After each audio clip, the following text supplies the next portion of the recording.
Hello everyone. Good evening, नमस्कार, जय हिंद। स्वागत है आप सभी का डागर कॉन्सेप्ट के इस ऑनलाइन प्लेटफॉर्म पे। तो भाई कैसे हैं आप सभी लोग? उम्मीद करती हूँ सब लोग बहुत अच्छे होंगे। एग्जाम की तैयारी सभी की बहुत अच्छे से चल रही होगी। तो हमारी फिजिक्स के टॉपिक्स हमने शुरू किए थे, जिसमें हमने अपने प्रकाश, लेंस, दर्पण और तरंग, ये छोटे मोटे 4 टॉपिक हमने अपने कंप्लीट कर लिए थे। क्योंकि प्रकाश बड़ा टॉपिक है जो हमने पूरा कर लिया था, महत्वपूर्ण है। तरंग महत्वपूर्ण टॉपिक है। और अपना लेंस और दर्पण, यानी ये इस तरह से मिलाए तो हमने अपने 4 छोटे बड़े टॉपिक्स को पूरा कर लिया है। और हमने पिछली क्लास में अपने चुंबकत्व यानी मैग्नेटिज्म टॉपिक को शुरू किया था, जहां पे हमने बात की थी कि चुंबक होती क्या है, चुंबक बनती किससे है, चुंबक कितने प्रकार की होती है। पिछली क्लास में हमने बात की थी कि चुंबक 2 प्रकार की होती है, प्राकृतिक चुंबक और कृत्रिम चुंबक।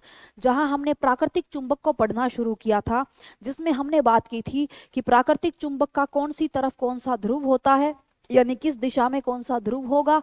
और दो चुंबक अपने आप को किस तरह कब आकर्षित करेंगी और कब प्रतिकर्षित करेंगी, चुंबकीय क्षेत्र के बारे में हमने बात की थी। चुंबकीय रेखाओं की दिशा के बारे में हमने बात की थी अपनी पिछली क्लास में। तो अब हम अपने उसी टॉपिक को आगे कंटिन्यू करने जा रहे हैं। पिछली क्लास में जहां तक मुझे याद है, हमने बात करी थी चुंबकीय क्षेत्र की। किसकी बात की थी? चुंबकीय क्षेत्र के बारे में हम बात कर चुके थे।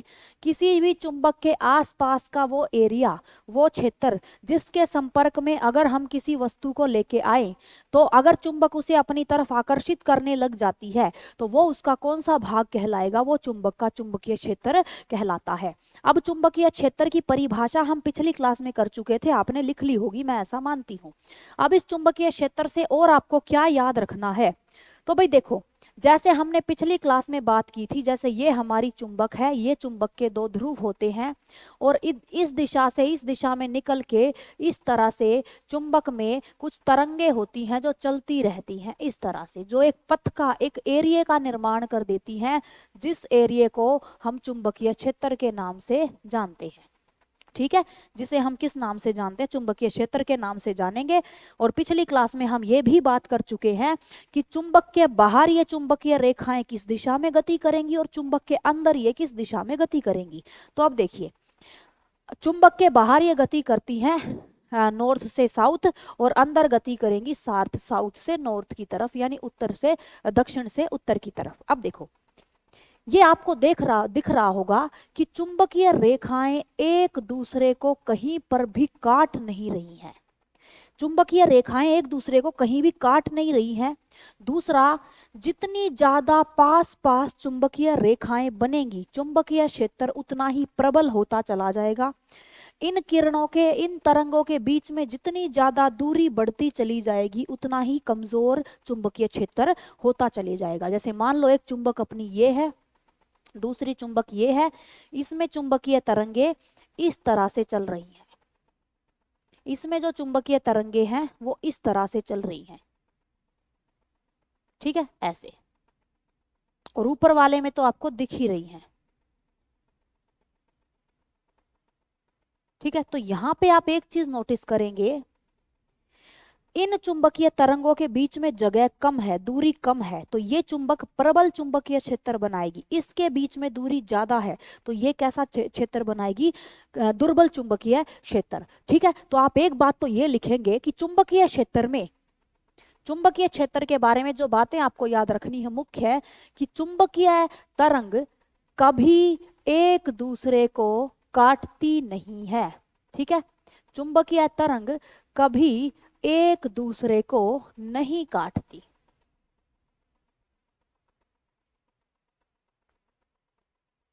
ठीक है, कभी नहीं काटेंगी। दूसरा, चुंबकीय तरंगों के या फिर चुंबकीय रेखाओं के बीच की कम दूरी, रेखाओं के बीच कम दूरी होना प्रबल चुंबकीय क्षेत्र को दर्शाता है। ठीक है, कम दूरी होना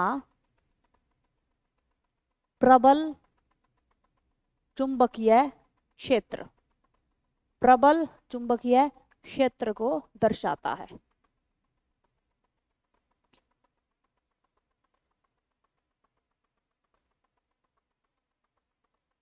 ठीक है भाई, इसको दर्शाता है। चुंबकीय तरंगों के बीच में अधिक दूरी, चुंबकीय रेखाओं के बीच, चुंबकीय रेखाओं के बीच अधिक दूरी, अधिक दूरी दुर्बल चुंबकीय क्षेत्र को दर्शाती है।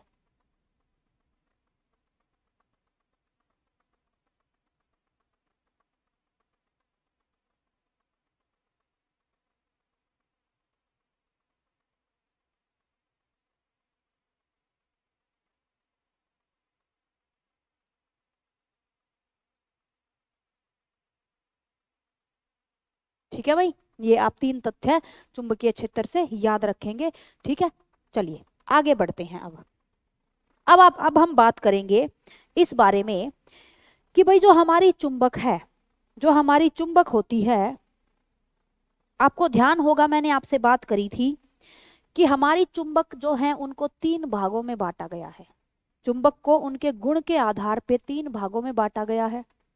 ठीक है, अब उन भागों के बारे में बात करेंगे कि जो हमारी चुंबक होती है, चुंबकीय पदार्थ हमारे आसपास पर्यावरण में जितने भी मौजूद हैं उनको कितने भागों में बांटा गया है। उसके बाद हम कृत्रिम चुंबक क्या होती है उस बारे में बात करेंगे।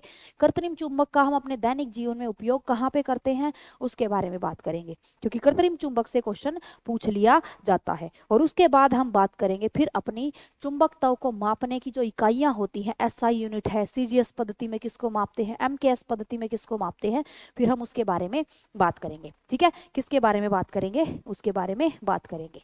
ठीक है भाई, चलिए अब उसके साथ देखो, यहां पे आपको लिखना है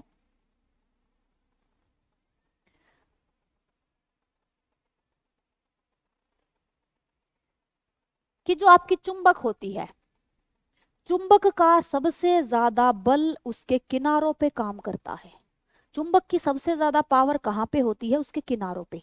यानी चुंबक के किनारों पर, चुंबक के किनारों पर, अब किनारों को हम किस नाम से जानते हैं, ध्रुव के नाम से। यानी चुंबक के किनारों पर यानी ध्रुव पर चुंबकत्व का गुण सबसे ज्यादा होता है, चुंबकत्व का गुण सर्वाधिक होता है। ठीक है भाई, सबसे ज्यादा होता है। और सबसे कम कहाँ पे होगा, चुंबक के बीच वाले भाग पे। यानी कि चुंबक के मध्य भाग में, चुंबक के मध्य भाग में चुंबकत्व का गुण सबसे कम होता है।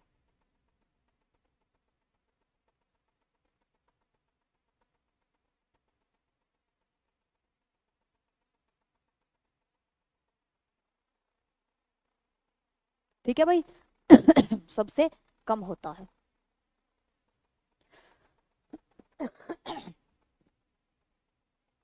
ठीक है भाई, इतना आप ध्यान रखेंगे, ये दोनों तथ्य आपके लिए बहुत जरूरी हैं। अब हम बात करेंगे भाई पहले कृत्रिम चुंबक की। ठीक है, उसके बाद फिर हम आएंगे चुंबकीय तत्वों के ऊपर। प्राकृतिक चुंबक की हमने बात की थी पिछली क्लास में, अब हम बात करेंगे कृत्रिम चुंबक की। आप सभी को पता है अपनी प्राकृतिक चुंबक प्रकृति में प्राप्त जो अपना होता है मैग्नेटाइट, लोहे का एक अयस्क होता है मैग्नेटाइट, उससे प्राप्त होती है हमें प्राकृतिक चुंबक, उससे हम लोग बनाते हैं। कृत्रिम चुंबक के बारे में क्या बात होगी, तो कृत्रिम चुंबक के बारे में ये बात होगी जिस चुंबक का निर्माण किसी रासायनिक अभिक्रिया के द्वारा मानव के द्वारा किया जाए। यानी ये कैसी है, यह एक मानव निर्मित चुंबक होती है। यह कैसी चुंबक है, मानव निर्मित चुंबक है, जो किसी भी प्राकृतिक चीज के साथ छेड़छाड़ करके बनाई गई है। ठीक है, मानव निर्मित चुंबक होती है आपकी कृत्रिम चुंबक। अब देखो, कृत्रिम चुंबक जो आपकी होती है यह 2 प्रकार की होती है, यह 2 प्रकार की होती है, 2 भागों में बांटा गया है। कृत्रिम चुंबक को भी आगे चल के 2 हिस्सों में बांटा गया है। और मान के चलिएगा यहां से आपका आर्मी क्वेश्चन पूछती है। नंबर 1 इसका पहला भाग जिसे आप बोलेंगे स्थायी चुंबक। क्या बोलेंगे, स्थायी चुंबक।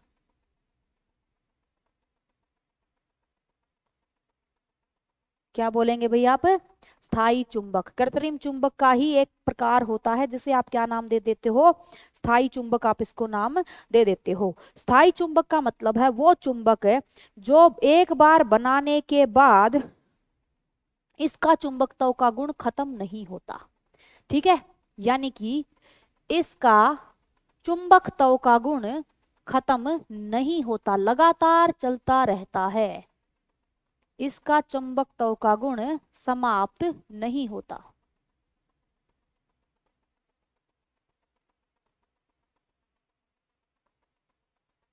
ठीक है, समाप्त नहीं होता। और ये बनाई जाती है इस्पात से।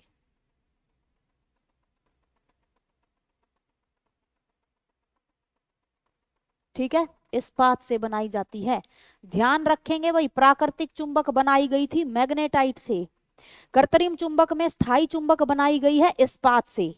ठीक है, और अगर इसी में जब आप अस्थायी चुंबक पढ़ोगे वो बनाई जाएगी नरम लोहे से, कच्चे लोहे से। तो तीनों चीजें याद रखना, किसको किससे बनाया जाता है। तो इस्पात से बनाई जाती है आपकी स्थायी चुंबक। इसका चुंबकत्व का गुण एक बार अगर आप इसे बना लेते हो तो फिर आसानी से खत्म नहीं होता, लंबे समय तक चलता रहता है। इसे बनाना थोड़ा कठिन होता है। इसे बनाना कठिन होता है, बहुत लंबे समय के बाद और बहुत मेहनत के बाद बनती है। ठीक है, कठिन होता है। अब कठिन है तो फिर सीधी बात है, बनाएंगे तो हम ऐसी बना रहे हैं जिसका चुंबकत्व का गुण खत्म ही ना हो, तो फिर सीधी बात है कठिन तो होगा ही होगा, समय तो लगेगा ही लगेगा इसको बनाने में। ठीक है, उसके बाद आपसे पूछा जाएगा कि इसका उपयोग हम अपने दैनिक जीवन में कहाँ पे करते हैं। स्थायी चुंबक का हम उपयोग कहाँ कहाँ पे करेंगे? तो आप याद रखिएगा, वो चुंबक जिसे चलाने के लिए बिजली की जरूरत नहीं पड़ती, जिसे चलाने के लिए सेल की जरूरत नहीं पड़ती, यानी जो चुंबक हमेशा आप उसको निकाल भी दोगे ना तो जगह जगह चिपकाओगे तो चिपकेगी, वो चुंबक कौन सी होती है? आपकी स्थायी चुंबक। और ये उपयोग होती है आपके गैल्वेनोमीटर में। विद्युत का एक यंत्र होता है अपना, पैरामीटर, एक मात्रक होता है, एक यंत्र होता है, मापक यंत्र, गैल्वेनोमीटर। गैल्वेनोमीटर में आपके लाउड स्पीकर में आपने देखा होगा ना, गोल गोल सा टायर सा होता है और उसके पीछे की तरफ एक चुंबक लगी होती है। जिसे आप स्पीकर खराब हो गया ना, उस चुंबक को भी निकाल दो तो चुंबक भी जहां जहां चिपकाओगे वो चुंबक चिपकेगी। वो स्पीकर खराब होने के बाद भी वो चुंबक अब तक चल रही है, क्योंकि वो चुंबक कौन सी चुंबक है? स्थायी चुंबक है, इस्पात से बनी हुई होती है। ठीक है, और एक होता है अपना दिशा सूचक। दिशा सूचक जिसे आप अपना कंपास बोलते हो। तो जो दिशा सूचक होता है, गैल्वेनोमीटर होता है, लाउड स्पीकर होता है, उनमें कौन सी चुंबक का उपयोग करते हैं हम? स्थायी चुंबक का। ठीक है, स्थायी चुंबक का ध्यान रखेंगे, ये इंपॉर्टेंट है और यहां से क्वेश्चन आपसे पूछा जा सकता है। दूसरी होती है आपकी अस्थायी चुंबक। दूसरी कौन सी होगी आपकी? अस्थायी चुंबक होती है, यानी कि फिक्स नहीं है। अस्थायी का मतलब है कुछ समय के लिए तो चुंबकत्व का गुण काम करेगा, उसके बाद वो गुण हो जाएगा खत्म।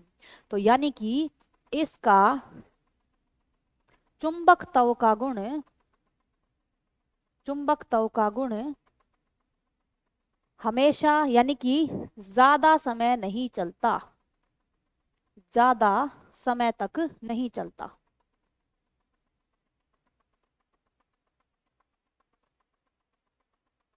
ठीक है, नर्म लोहे से बनाई जाती है।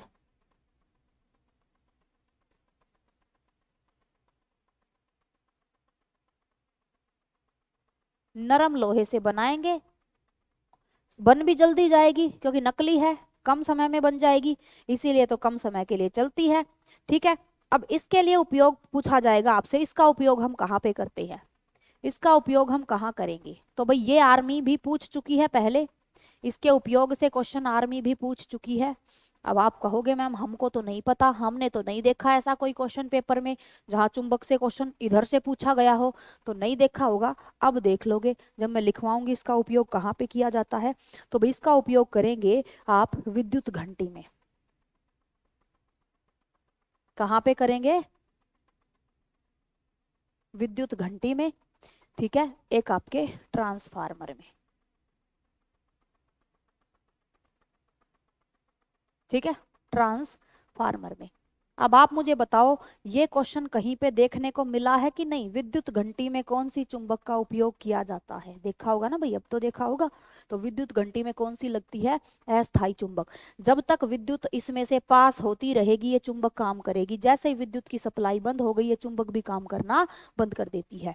तो ये कौन सी होती है? आपकी अस्थायी चुंबक। ठीक है, अस्थायी चुंबक। अब एक नोट डाल के लिख लेना, नोट डाल के नीचे लिख लेना कि कृत्रिम चुंबक, नोट डाल के लिखना कि कृत्रिम चुंबक जो अपनी होती है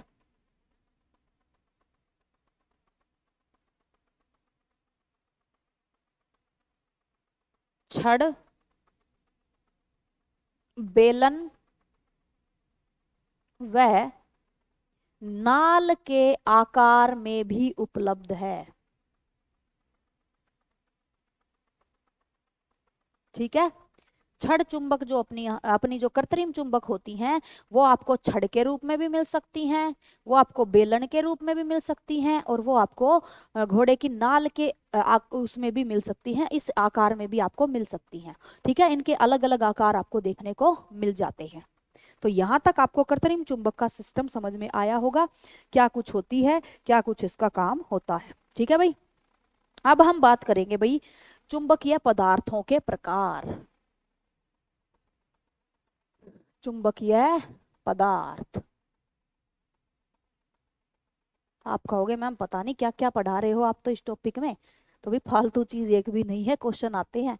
ठीक है, चुंबकीय पदार्थ तो देखो, इसका मतलब है कि हमारी प्रकृति में जितने भी पदार्थ पाए जाते हैं जो किसी ना किसी धातु से, अधातु से बने हुए हैं, जिनमें किसी ना किसी प्राकृतिक स्रोत का उपयोग किया गया है, उनको आप चुंबक के गुण के आधार पे कितने भागों में बांटोगे? तो इन्हें हम बांटेंगे 3 भागों में। पहला, जिसे आप बोलेंगे प्रतिचुंबकीय पदार्थ, जिसे आप क्या बोलोगे? प्रतिचुंबकीय पदार्थ। इसका मतलब क्या है भाई? प्रति, प्रति का मतलब है विरोधी, प्रतिद्वंदी। देखा होगा ना, प्रतिद्वंदी, प्रतिकॉपी, प्रतिलिपि, यानी किसी चीज का विरोधी। जो चुंबक का विरोधी हो, यानी चुंबक, उसे चुंबक का गुण क्या होता है? किसी चीज को खींचना। ये चुंबक की तरफ खींचता नहीं है बल्कि चुंबक के विपरीत दिशा में गति करेगा। उन सारे तत्वों को हम, उन सारे पदार्थों को हम क्या बोलते हैं? प्रतिचुंबकीय पदार्थ। यानी ये चुंबक के विपरीत दिशा में गति करते हैं। ठीक है, चुंबक के विपरीत दिशा में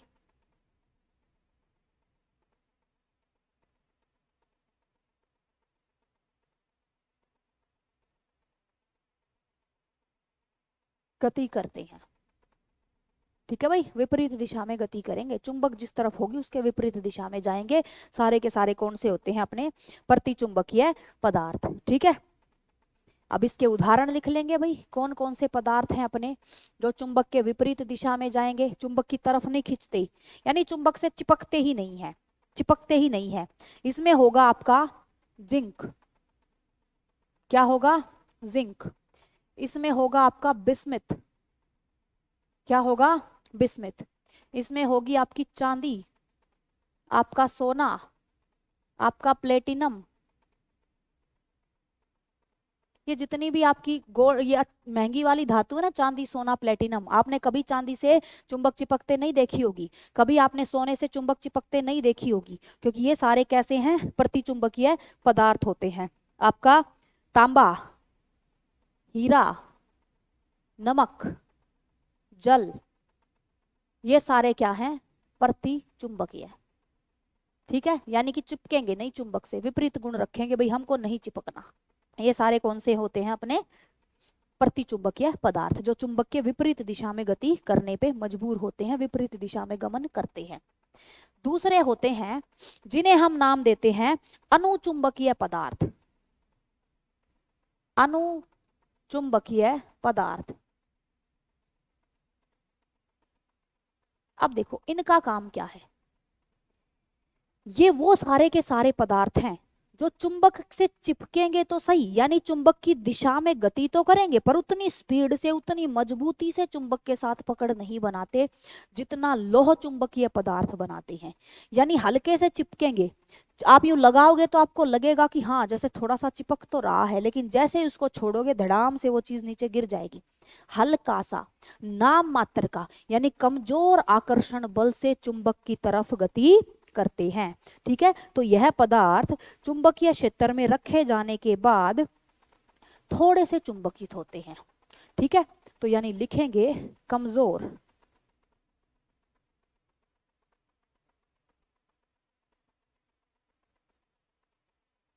कमजोर आकर्षण बल से, कमजोर आकर्षण बल से चुंबक से चिपकते हैं।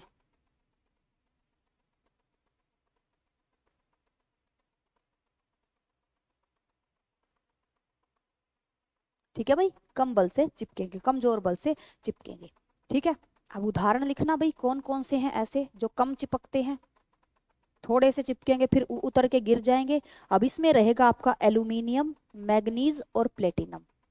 अच्छा सॉरी, प्लेटिनम को मैंने वहां लिख दिया, मेरेज करना भाई प्लेटिनम, प्लेटिनम थोड़ा सा चिपक जाता है।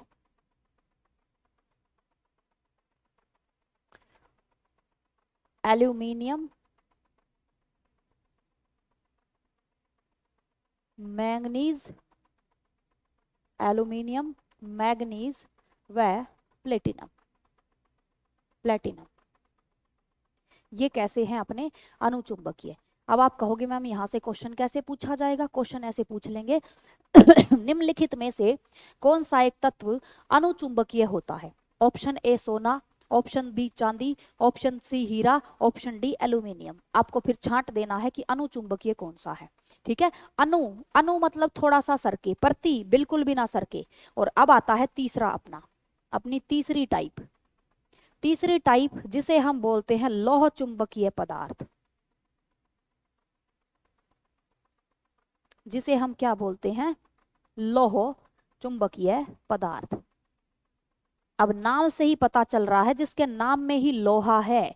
अब लोहा तो सबसे ज्यादा चिपकता है भाई चुंबक से, बाकी कुछ चिपके ना चिपके, लोहा तो जरूर चिपकेगा। तो इसका मतलब है प्रबल चुंबकीय बल से, प्रबल आकर्षण, प्रबल आकर्षण बल से चुंबक की तरफ आकर्षित होते हैं। ठीक है, प्रबल आकर्षण बल से चुंबक से चिपकते हैं।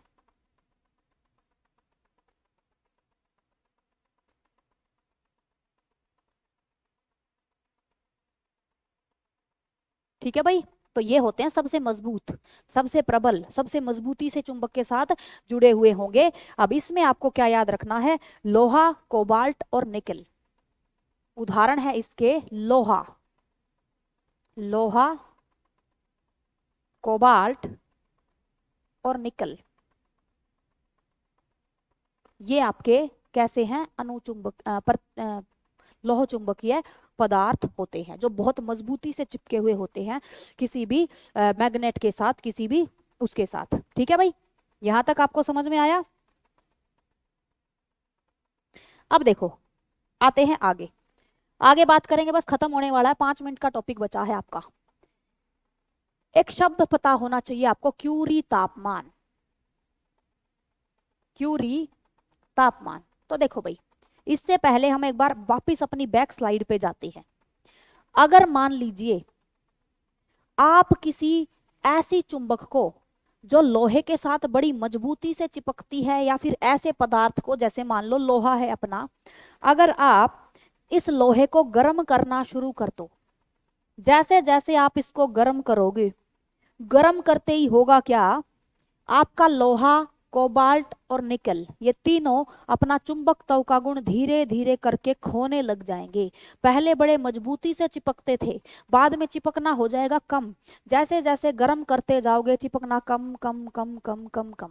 यानी लोह चुंबकीय पदार्थ एक समय ऐसा आएगा जब अनुचुंबकीय की तरह व्यवहार करने लगेंगे, यानी हल्के से किसी भी वस्तु की तरफ आकर्षित होंगे और बाद में क्या होंगे, फिर छूट जाते हैं, उनसे अलग होके गिर जाते हैं। तो पहले तो हम यहाँ पे नोट डाल के लिख लेंगे कि तापमान बढ़ाने पर, तापमान बढ़ाने पर लौह चुंबकीय पदार्थ, लोह चुंबकीय पदार्थ अपना गुण खो देते हैं, अपना गुण खो देते हैं। अब आप अगर किसी चुंबक को उसमें पटक दो ना उठा के उसके अंदर, यानी कोई लोहा है सपोज कीजिए, उसको आपने बिल्कुल गर्म कर दिया, लाल कर रखा है, उस लाल लोहे से चुंबक चिपकाओगे ना तो चुंबक उतनी तेजी से नहीं चिपकेगी जितनी आपकी पहले चिपकती। तो अब आते हैं क्यूरी तापमान पे कि क्यूरी तापमान कौन सा तापमान होता है। तो भाई वही तापमान, अब लोहे को भाई गर्म करना है तो कितना गर्म करें? क्या मैं 2 डिग्री सेल्सियस पे लोहे को गर्म कर दूंगी तो क्या वो अपना वो चुंबकत्व का गुण खो देगा? 3 डिग्री पे कर दूंगी तो क्या खो देगा? नहीं, बहुत ज्यादा तापमान पे गर्म करना पड़ेगा तब जाके वो अपने गुण को खोता है। तो क्यूरी तापमान वही तापमान होता है जिस तापमान पर अगर हम किसी लोह चुंबकीय पदार्थ को गर्म कर दें तो वो अपना गुण खो के अनुचुंबकीय की भांति व्यवहार करने लग जाता है। तो वह ताप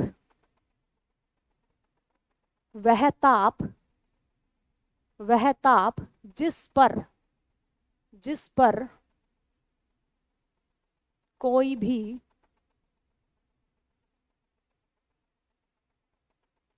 लोह चुंबकीय पदार्थ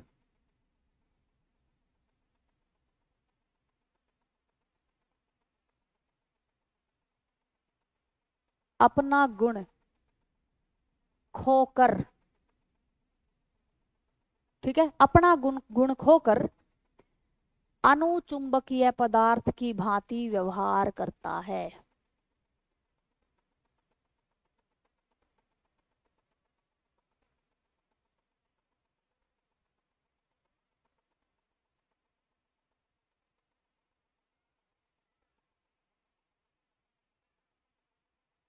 ठीक है भाई, वही होता है क्यूरी तापमान।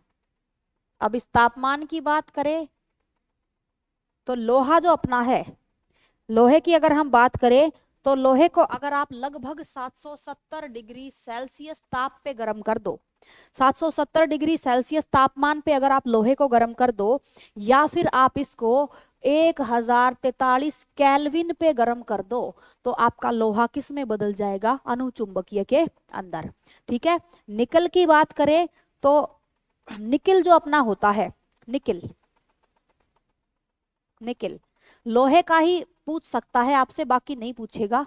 ठीक है, निकिल की अगर हम बात करें तो निकिल को अगर आप 354 डिग्री सेल्सियस और आपका 627 केल्विन इस पे गर्म कर दो तो आपका कैसा व्यवहार करने लगेगा? ये अनुचुंबकीय की तरह व्यवहार करने लगेगा। ठीक है भाई, तो यहां तक ये तीनों चीजें आपको समझ में आ गई होंगी। अब देखो, अब यहाँ पे लिखेंगे हम तो देखो भाई,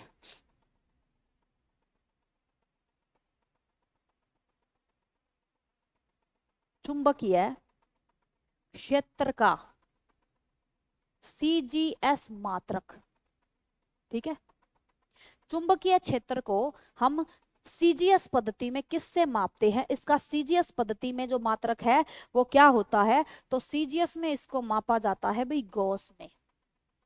किस में मापते हैं? गॉस में।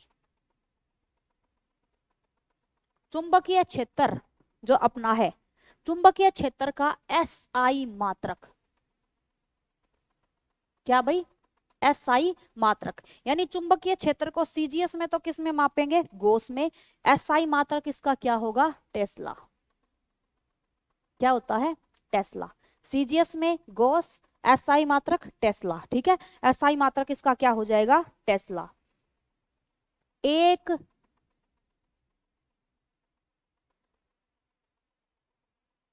अब देखो, एक और याद रखना है आपको कि गॉस में और टेस्ला में क्या कुछ फर्क होता है। तो देखो भाई, एक गॉस